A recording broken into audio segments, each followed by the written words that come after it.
दोस्तों, एक बार की बात है। एक गांव में एक किसान अपने बेटे के साथ रहता था।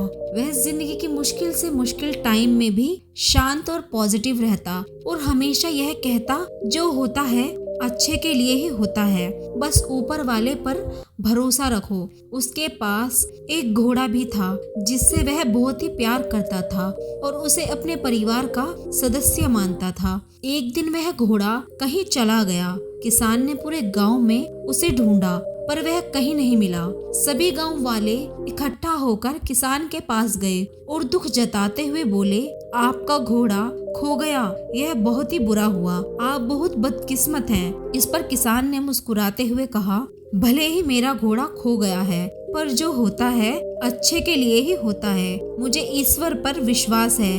गांव वालों को किसान की यह बात समझ नहीं आई और वह अपने अपने घर चले गए और कुछ महीनों बाद वो घोड़ा वापस आ गया और इस बार वह अपने साथ कई और जंगली घोड़ों को ले आया और सभी गांव वाले फिर इकट्ठा हुए और उत्साह से बोले, आपका घोड़ा खो जाना अच्छा था, अब आपके पास इतने सारे घोड़े हैं, आप कितने खुशकिस्मत हैं। इस बात पर किसान ने कहा, भले ही मेरे पास बहुत सारे घोड़े हैं, लेकिन मुझे कोई विशेष खुशी नहीं है। जो होता है अच्छे के लिए ही होता है। मुझे ईश्वर पर विश्वास है।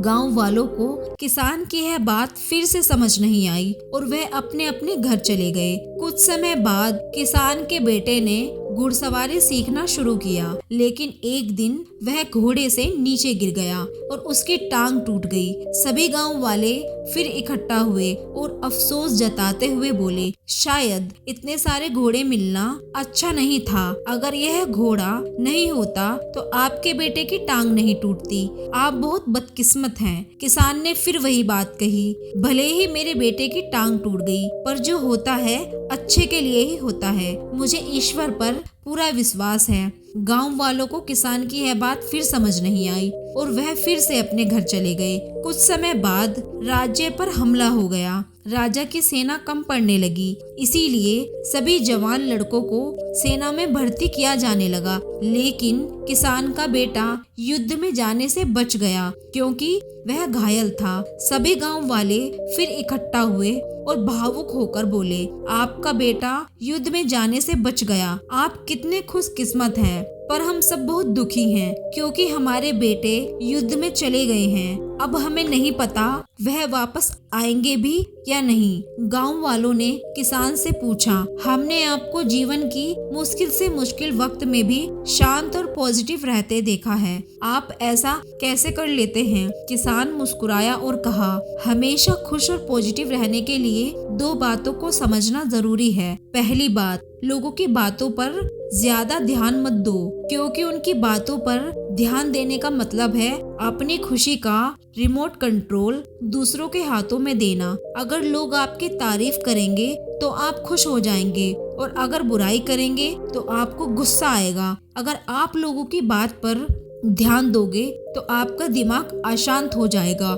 और आप अपने जीवन के जरूरी कामों पर ध्यान नहीं दे पाओगे। दूसरी बात, कभी भी किसी बात को तुरंत अच्छा या बुरा मत कहो। जिस तरह किसी किताब के सिर्फ एक लाइन को पढ़कर यह नहीं बताया जा सकता कि पूरी किताब अच्छी है या बुरी, उसी तरह लाइफ की किसी एक इंसिडेंस को देखकर यह नहीं कहा जा सकता कि वह पूरी जिंदगी के लिए अच्छी थी या बुरी। आज जो घटना अच्छी लग रही है वह कल बुरी साबित हो सकती है और आज जो घटना बुरी लग रही है वह कल अच्छी साबित हो सकती है। जैसे कि हमने इस कहानी में देखा, आपके साथ क्या होगा वह आपके हाथों में नहीं है, लेकिन आपके कर्म आपके हाथों में हैं। इसीलिए अपने कर्म और सोच को अच्छा बनाओ और बाकी चीजें ऊपर वाले के हवाले कर दो, क्योंकि जो होता है वो अच्छे के लिए ही होता है। हमारे आसपास कई लोग हैं जो आपकी जिंदगी में मुश्किल दौर से गुजर रहे होते हैं। कोई हिम्मत हार चुका होता है तो कोई खुद को अकेला महसूस कर रहा होता है या कोई अपनी परेशानियों से लड़ते लड़ते थक चुका होता है। शायद सिर्फ यह एक सही बात सही समय पर किसी की पूरी जिंदगी बदल सकती है। अगर आपको यह कहानी पसंद आई हो, इसको अपने जिंदगी में भी लागू करें। दोस्तों, इस कहानी को ज्यादा से ज्यादा दोस्तों तक शेयर करें। चलिए दोस्तों, मिलती हूँ अगली कहानी में। अभी के लिए धन्यवाद दोस्तों।